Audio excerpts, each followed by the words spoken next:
track is only 17. And we only have 6 years left, which is the 2030 agenda. And so the target and the role is quite a major one. And for SSE organizations to see how we can play a role in the last lap or the last mile, if you took long distance running of 15 years. Next. Now, in this report, Antonio Guterres, the Secretary General, he highlights many challenges and things like that.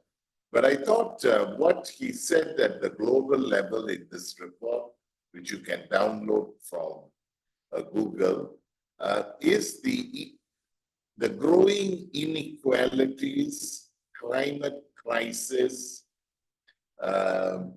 gender equality remains disappointing, and also the conflict in these places at the global level that has a major impact on global resources and attention, because that impacts directly on SDG-16, on peace and justice, and the distractions, global distractions, and the failure of global diplomacy to resolve, especially Ukraine and Gaza, and international forces taking sides on this, and the inability of the UN through the Security Council to find a solution to this conflict, but also in addressing inequality. The report says on poverty, there is some positive move, progress, but inequality. Now, they call for stronger and more effective international cooperation to minimize the negative effects. They call for resolving the armed conflicts and to strengthen partnership with diverse stakeholders. And that is important to make sure inclusion is a key component. The report also highlights on the data available and the inadequacy of the data at the global level. But there is an interesting point for citizen-generated data.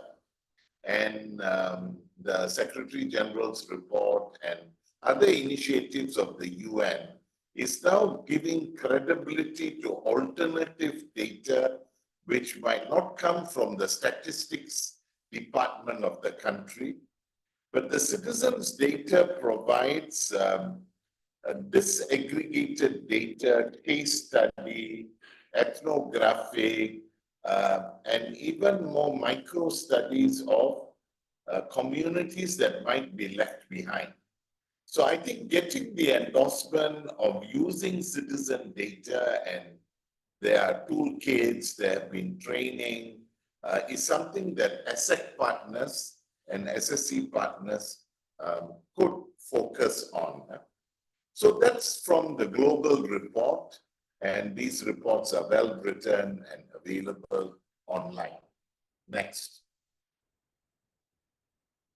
Now, we have this report at the Asia-Pacific level, and this is also significant. It's quite parallel to the global one, but and it has data at the back, country by country, or sub-regions of Asia-Pacific, including Southeast Asian countries, which focus on ASEAN. So the trend suggests that the region has not achieved all the 17 SDGs, and it's going to take up to 2062. So it's not 2030. There's going to be a delay of 32 years to realize the 2030 agenda. I don't know what other new challenges will come in 30 years' time. Many of us might not be around, but I think this is where we have to prepare the next generation of leaders who will give guidance and leadership in the process. But this is what the Undersecretary General to SCAP has highlighted. And she also highlights that there's a need to step up on climate action, urgency to address inequalities similar to Victoria's report for marginalized groups. She also highlights the persistent gap on data. So I think this is where citizen-generated data and publications and documentation and link to academic institutions and think tank groups might be necessary for us to give a convincing picture of what is happening or the convincing of the gaps. We must not underestimate the scale of the challenge. That's what she's saying, that because we are delayed to reach the target, it's going to take another 32 years. Now, the UN doesn't tell that from the New York report, but within this, we are saying that. And the theme of to consolidate collective effort comes strong. That means civil society, community-based groups, academicians, think tank groups, all becomes quite critical in this process. So I think this is an important point from SCAP that comes out. Now, I couldn't find a direct ASEAN next, ASEAN Secretariat report. But I came across this earlier report on SDG localizing in ASEAN, experiences in shaping policy and implementing pathways. Now, this report recognizes ASEAN's development context and highlights the importance in engaging and equipping local government and community actors. This is to move the discussion from global, national, to much more at the ground level. I think this is something we are also doing in Malaysia through the APPGM, and also getting local government or government at the district to play a part so that with community actors, they can be agents of change. Now, ASEAN needs to address the challenge of non-income poverty and inequality. This is where there is a lot of work done on multi-dimensional poverty now, also in Malaysia, because income poverty seems to be the focus, basket of goods, income, and then we think once the income, per capita income increases, then everything is okay. But we are seeing with rising income, inequality is widening.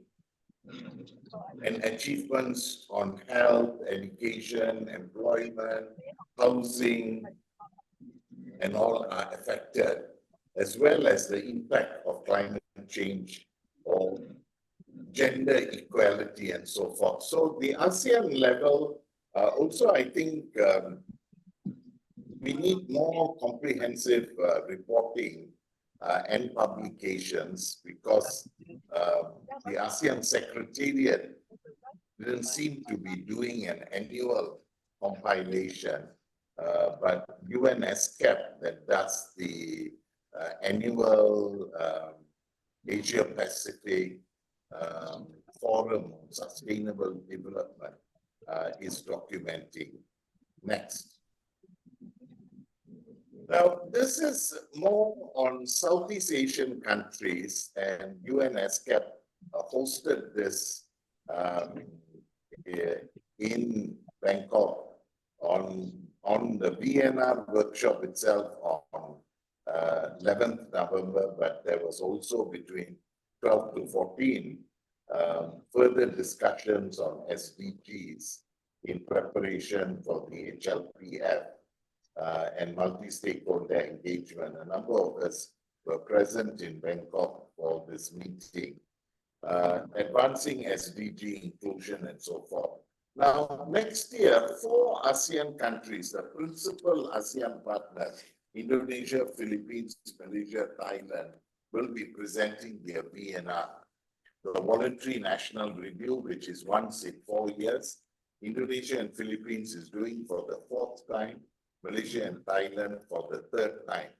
I think monitoring this might be useful for ASEAN and its partners. I'm not sure how involved you will be at the national process, because we have between now and July, but most often the reports would be completed by May or June and then posted on the UN website for the HLPF in July.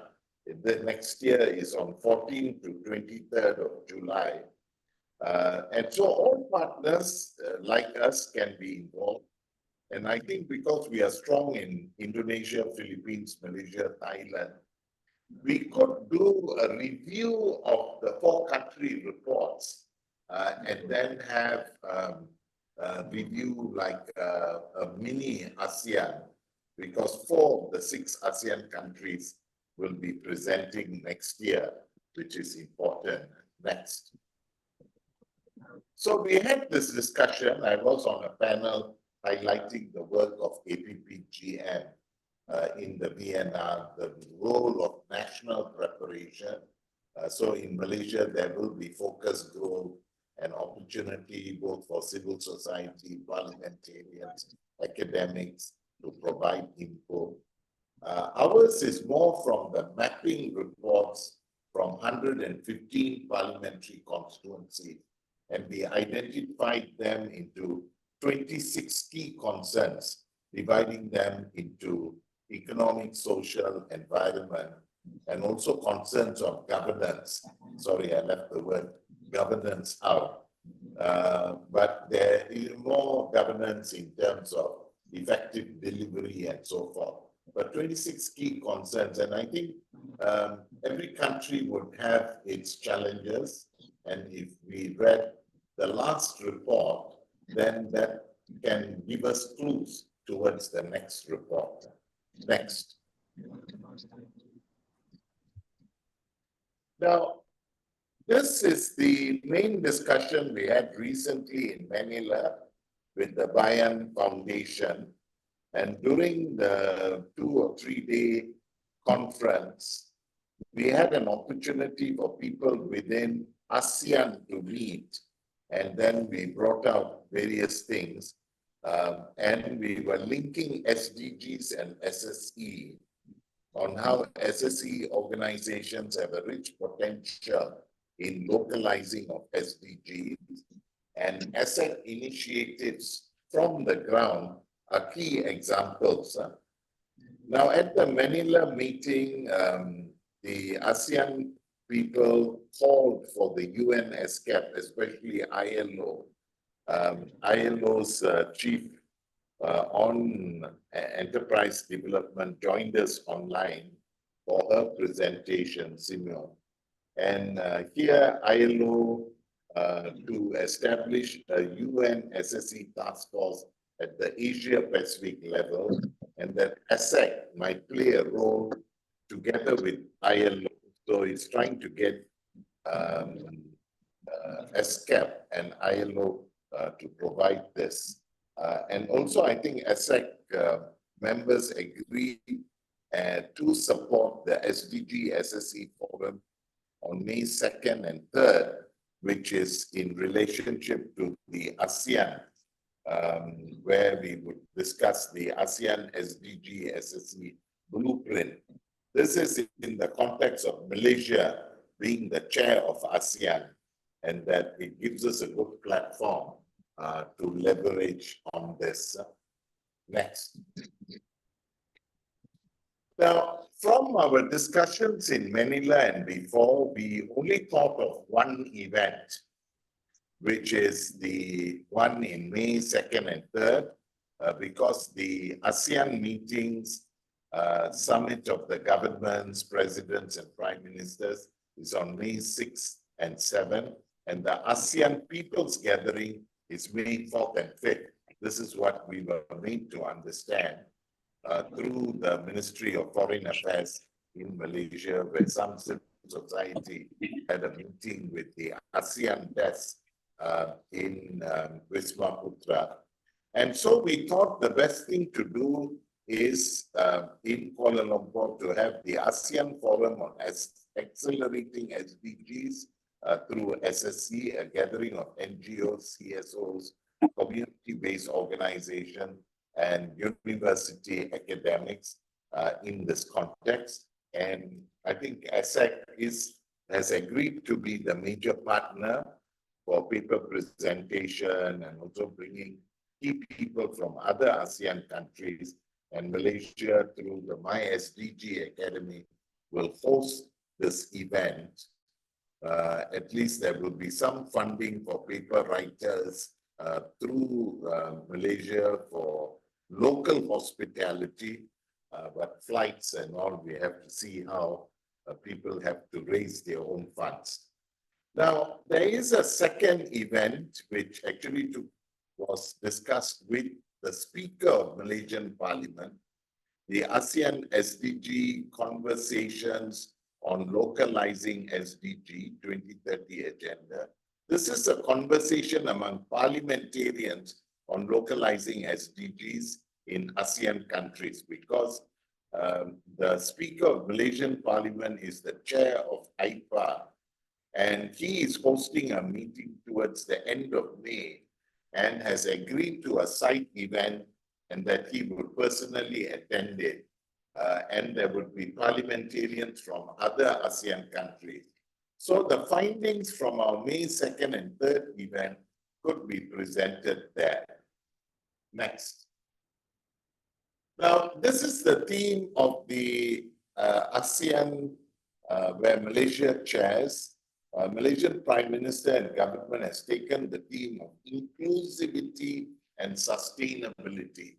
This has direct relevance to SSE because inclusive could mean including people, inclusive economy, so that the poor, the marginalized are part of this, gender, disability, and so forth.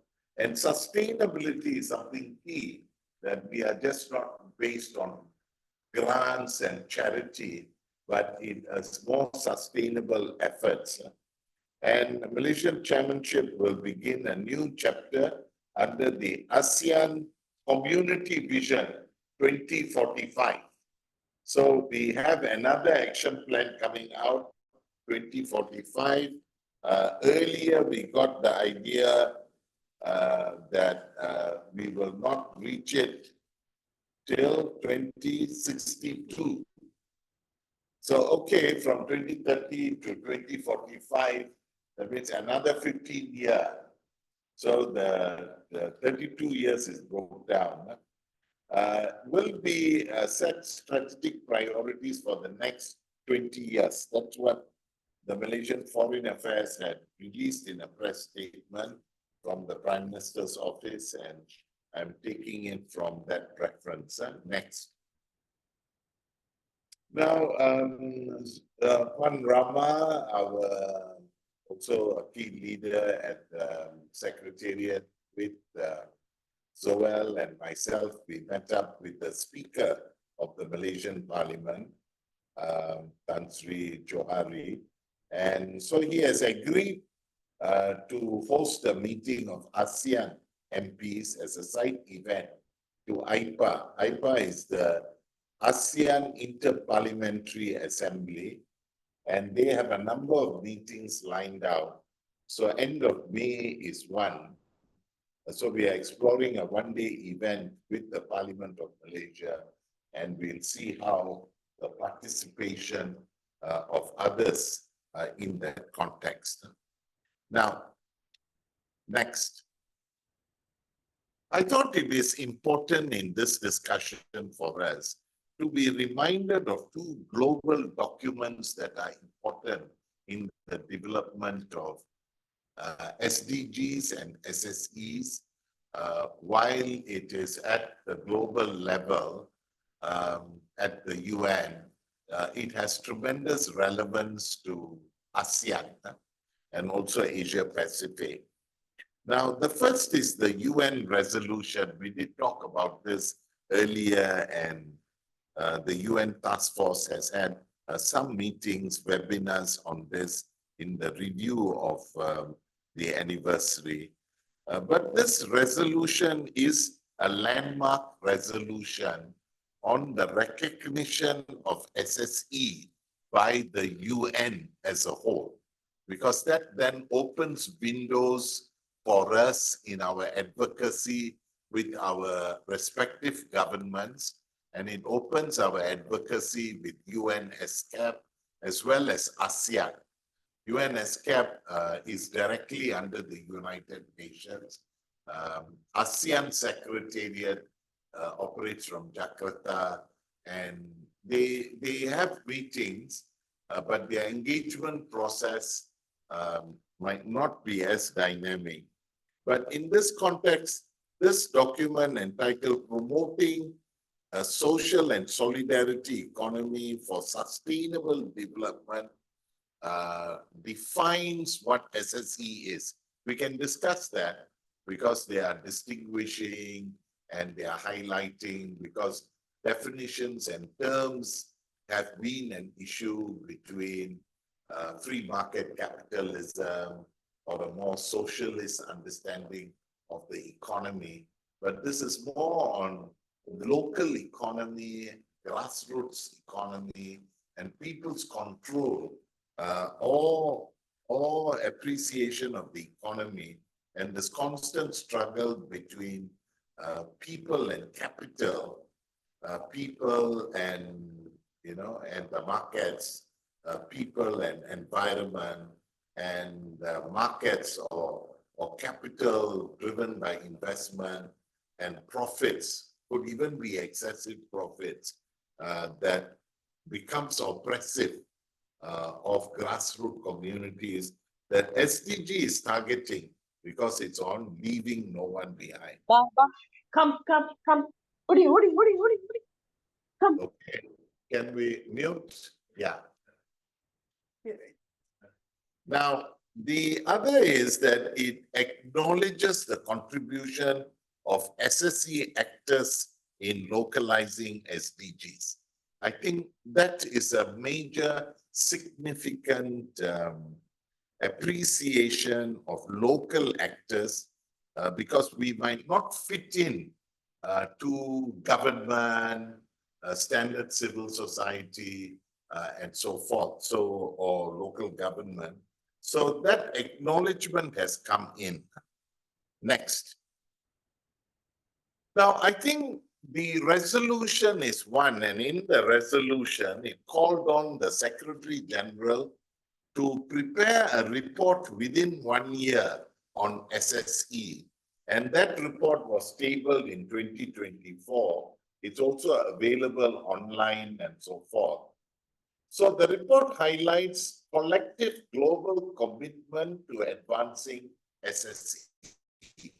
It's given visibility to SSE, and the document highlights the contribution of 17 governments, 8 UN agencies.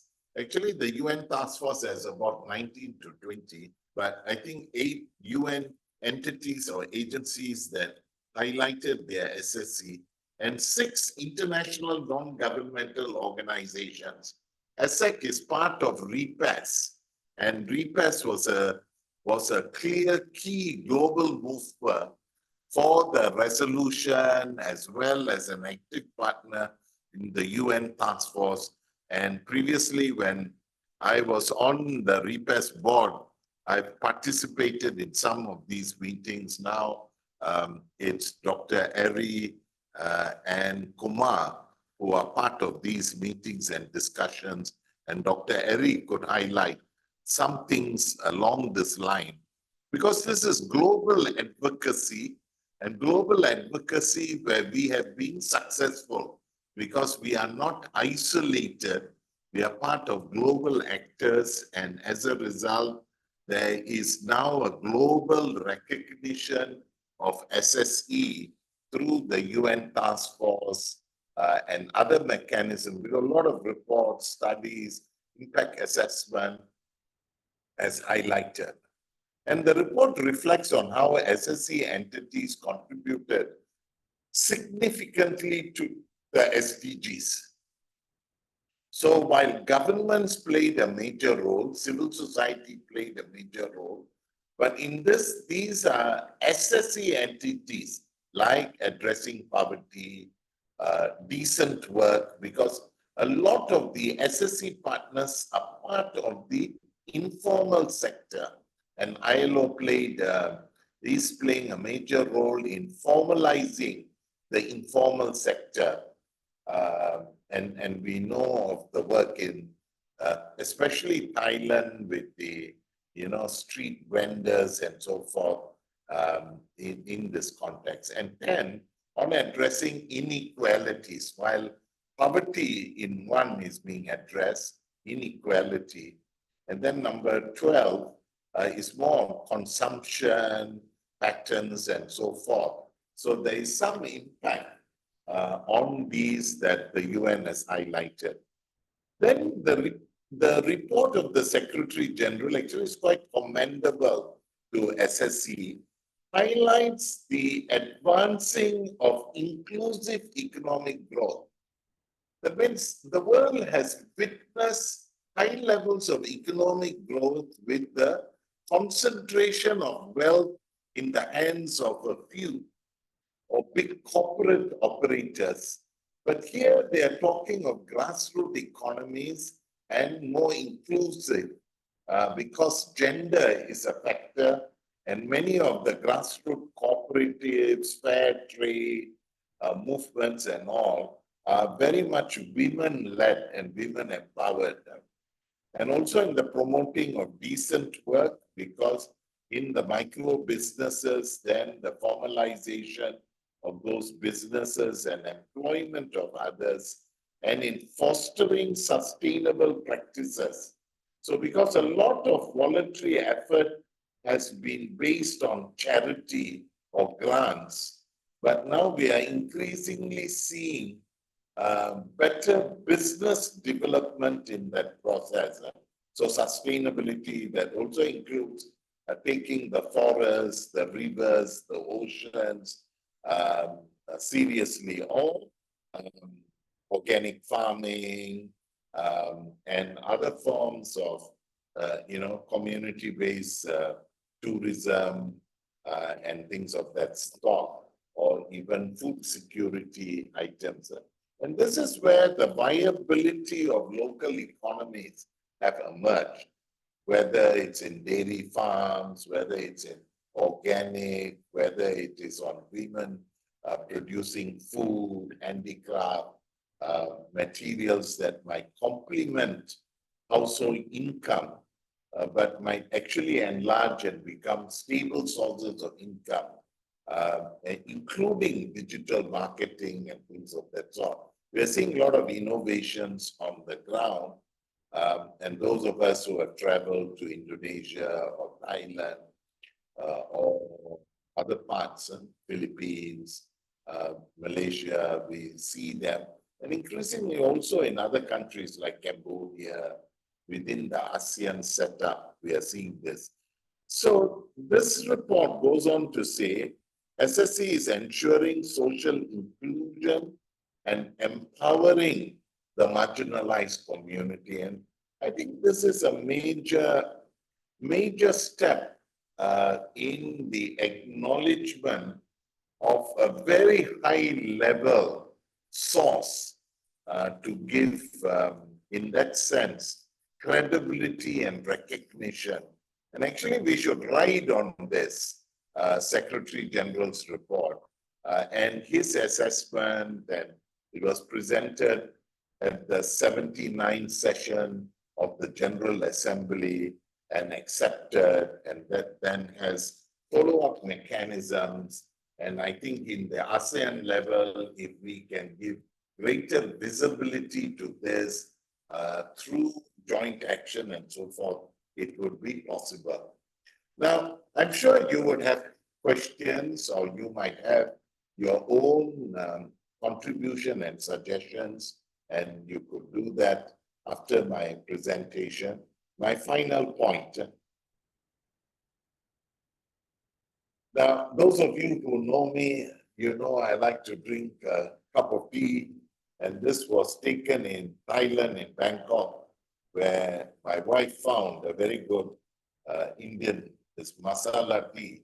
So I thought, as Asians, and it's about 12 o'clock, have a cup of tea as we discuss. I brought my coffee with me this morning. Now, ASEAN has much potential over the total population of 650 over billion people, and the dynamism of ASEAN countries, and especially led by certain very wealthy ASEAN countries as well, Singapore, Brunei, and increasingly we see the economic growth in Thailand, Malaysia, Indonesia, Philippines. So the potential is tremendous, but we also see high levels of poverty and inequality and major issues of climate change, forest, and so forth, rivers, and so on. And so ASEC, I believe, need to play a leading role in accelerating SDGs via SSE models in reaching the communities who are left behind. So I think the storytelling and documentation of women, indigenous people, disabled people, and other communities, fishing communities, forest-based communities, is important. And I think in this context, let me conclude with 5 possible directions and themes. One is strengthening the coordination at the ASEAN level, and this now through this meeting in Malaysia, now in Philippines, then in Malaysia, and then back to Philippines because the chair of ASEAN keeps rotating. We last had this in 2015, and ASEC did host a meeting in 2015. So now we see this in 2025, 10 years after. So let's strengthen the coordination, which means the member organizations of ASEC playing. Let's enhance visibility. I think we are doing great work on the ground. Now, riding on the Secretary General's report, we can give greater visibility. Thirdly, I think we must document best practices. Some of the practices I saw in Indonesia or Thailand are large, huge work that is being done on the ground. And that can become sources of inspiration to governments or to others. I think we need to network more effectively, tapping our resources and so forth. And we need to develop resilience in the target groups that we are working with. So basically, those are some of my thoughts, and I'm sure you will have your thoughts, and we can have discussion, question time at this moment. So Hibza, I'll pass it back to you at this point and see who would like to share. I thought I saw Dr. Eri indicating, Dr. Ben did send a message saying he's driving from somewhere and will reach only Manila about 2 o'clock. So that's it. So let's have a chat and then we see how. Okay.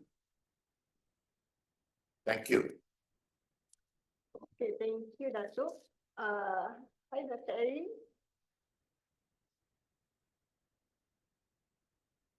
You may unmute the mic. Okay, done. Okay, thank you very much. Very nice presentations wrap up about the SDG achievement in ASEAN, comparing with the global as well, try to bring the new approach with from the point of view of SSE that with the SSE approach can be accelerate the achievement of SDGs, in spite of how many 30 years delay. You mean this is really shocking that actually a lot of things we have done it and more in innovation way to reach the SDGs. Okay, Datuk Denison, thank you very much. Again, my name is Arif, Chair of the ASEAN Solidarity Economic Council.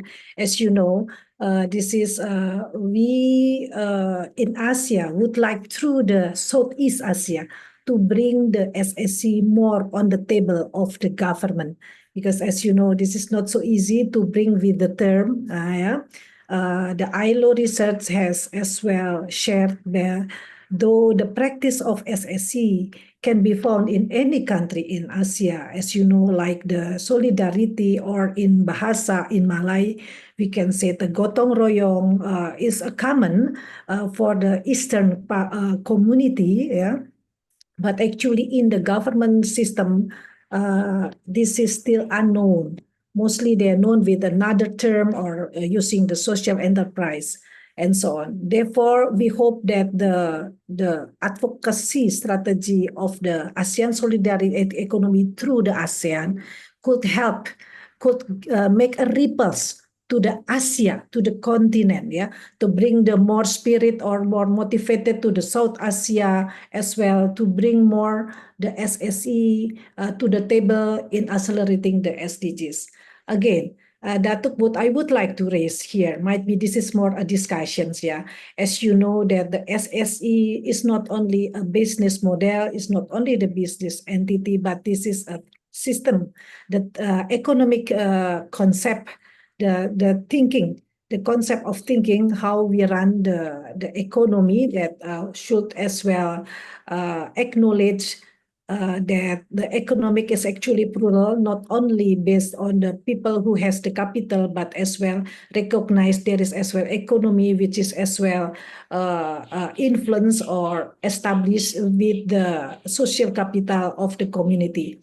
I would like to bring, and then as you know, as a system of economy, if we want to really to accelerate the SDGs, we have to bring all sectors into that system. That means not only the community ownership organizations, but as well the private sector and the government. We should elaborate together these three sectors. Private sector, government, public sector, and the community should elaborate together. So what Dr. Ben said, this is a system. So I think the challenge is the ideal way to bring this all together is in the local government. Yeah, because where the regulations, particularly close to the community, can be regulated in the local government level, where we can bring the private sector and civil society and public sector more in the collaborative and in the fairness way as well. So this is actually in the local government. So this is, I think, we in spite of not only try to bring the good case study on the inclusive community that the ASEC has already tried to bring the storytelling through the APPMG conference last year. But I think it is the time as well. We have as well to bring the best practices on the governance level, on the local governance level. Might be we acknowledge how the Quezon City, as we experience or we listen last 2 weeks from in the Quezon City Social Enterprise Conference in Spalda, we can see how the Quezon City has successfully, to my opinion, is quite progressive and advanced to bring the private sector, the academician, the local government, and with the SSE communities together in in the system managed by regulated by local government. So this is, I think that we as well with the APPMG should bring more cases in the local government level, how they can collaborate together in the concept of the SSE to bring more before we come to the more to the ASEAN, to the countries level, try to introducing the concept of the SSE and SDGs. So this is my point to add what Datuk has already said. Thank you. Okay, Dr. Harry, I think you raised some very important and interesting points. I agree with you. I think what ASEC and ASEC partners now should do, both at the national level as well as at the sub-regional or regional level, is to popularize the resolution and the Secretary General's report. Because previously, SSE as a term, I don't think was used in any UN documents. But now, in 2022, it became part of the ILO resolution first. So ILO, in the context of decent work, from informality to formality, ILO adopted it as a resolution. So member states with the ILO or on the ILO board and others have come to accept that 2022. And then in 2023, this resolution was actually supported by 15 countries. Not all developed countries, like you have France, Canada, Belgium, but then you also have Latin American, Chile, Colombia. I think Italy also supported it.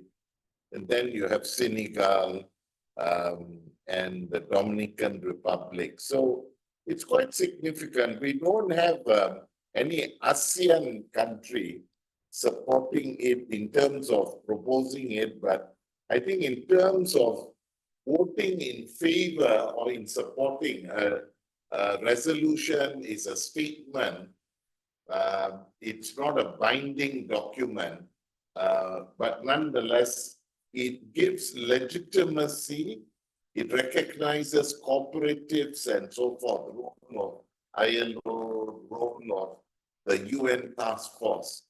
But I think what is more significant is that resolution in 2023 mandated the Secretary General to present a report in a year's time, and he did it, which was tabled on 13 September. It's dated 13 September 2024, and it then gives this whole background.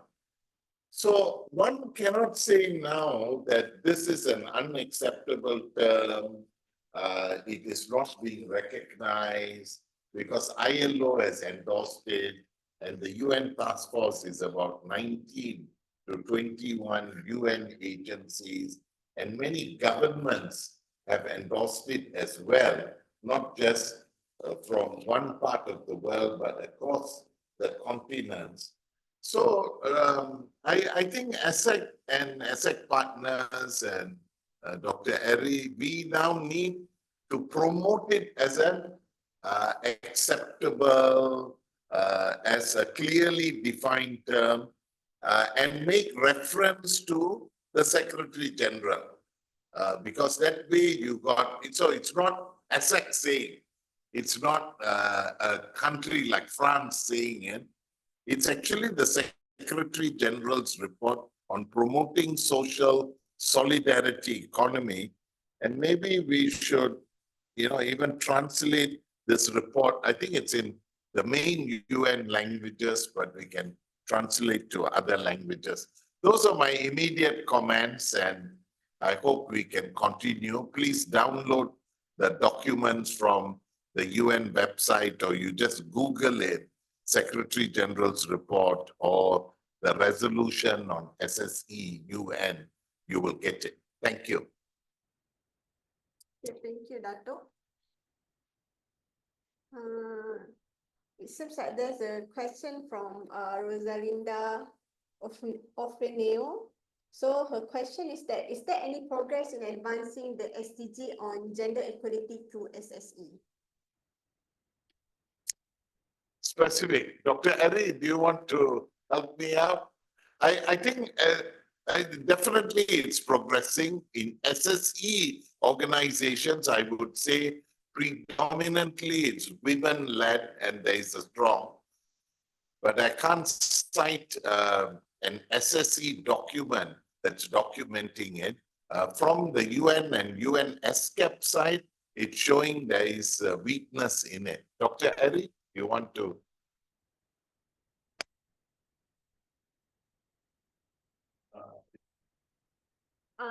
Please. Doctor, you need to unmute. Dr. Ari, unmute. Okay, now done. Yeah, I try to make unmute, but little bit problem. Okay, thank you. But SSE and gender, this is no doubt because SSE, as you know, SSE principles, yeah, from the 7 indicators that launched by the ILO in their study, one of the indicators is with the inclusive approach in the organizations or in any entity. As you know, under the inclusive, there is a gender, and this is another issues of the inclusivity as there. If we read the documentations, from the ASEC in collaborations with the APPMG on the inclusive business community, all this case study has been assessed through the 7 indicators, including the inclusive approach in the organization. So that means under the SSE, actually there is a feminist approach of economy because the SSE is quite concerned, not quite concerned. One of the principles is the inclusivity and gender inclusiveness. So if we see all the case study from many countries, we can see that the inclusiveness and the gender equality is checked, is confirmed by all organizations that has been assessed and presented during the APPNG. So if you read these books, you can see how they practice. Might be we haven't yet provide the data in quantitative, but this is like a storytelling. This is a case study. Mostly are described in as a narrative, but we can see under the indicator of the inclusivity, we can see how all the SSC practitioners in many countries in Asia has already considered the gender equality, the inclusive approach in their businesses or in the organizations. So this is what I would like to respond with the not only in the normative way, but as well it has been assessed in the case study. A storyteller, a case study that has been written by many members of ASEC during the inclusive community conference last year in Malaysia. Thank you. Thank you. You want me to take that question? So there's also one more question from Manasi Danokar from USM. So the question is, what exactly does the UN task force for SSE? Does it provide funds to set up SSE or is it monitoring work?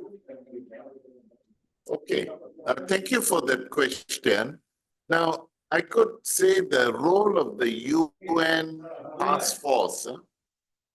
So the task force is not like an agency, but a team of people coming together. This was largely led by the ILO and other partners. I think there are about 19 to 21 agencies, UN agencies, plus there are international observers.